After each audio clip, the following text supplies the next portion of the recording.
A lot of cloud across many parts of England and Wales this afternoon. The brightest weather through Scotland and Northern Ireland. The satellite picture shows that very clearly. Lots of cloud over England and Wales. Brighter skies across Scotland, but those areas of cloud there in the northwest producing a fair number of rather blustery showers. The radar also shows some rain across northwestern parts of England. And that's the way it's going to stay through the afternoon. Not a great deal of movement. Perhaps also still a bit of brightness developing across the eastern part of the Midlands into East Anglia. And temperatures here may be as high as 13 degrees, even about 11 or 12 in some of the brighter parts of eastern Scotland as well.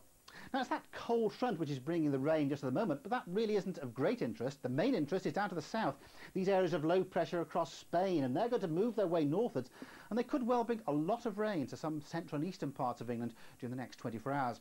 Some of it's going to develop overnight, and probably more particularly through Wales, the northwestern part of England and southwest England later on, but most of England and Wales will stay cloudy overnight, and here it'll be fairly mild, but further north over Scotland and Northern Ireland, with clearer skies, there could well be just a touch of frost.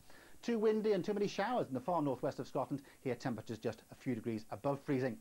Now tomorrow we could see a fairly warm start to the day across the southeast. By the middle of the day temperatures up to about 15, but after that things are going to change because any brightness is not going to last. This rain in the west will be gradually easing its way eastwards, showers developing as well, so some heavy downpours likely in the afternoon. Perhaps though in West Wales and southwest England it could brighten up later.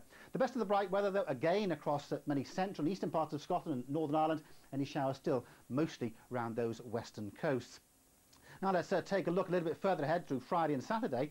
And this next area of low pressure is going to move southeast. It'll probably just clip past the extreme southwestern part of the country, bringing some rain. But the main influence is this ridge of high pressure. That's going to bring some fine, dry, clear weather, ideal for getting out in the garden. But one thing to watch for is frost. And we could well see a couple of nighttime frost in that ridge through the weekend before it goes away during the first part of next week. And the reason why it's not going to last is because during Sunday and Monday, low pressure is powering in, bringing wind and rain once again. So some detail then on Friday, still some showers up in the north and west, but many areas dry and clear with some sunshine. Perhaps some rain in the southwest during Saturday, but still a good deal of fine weather. But on Sunday, after a fine start across many parts of the country, some wet and windy weather moving into most western areas, the east just about staying dry.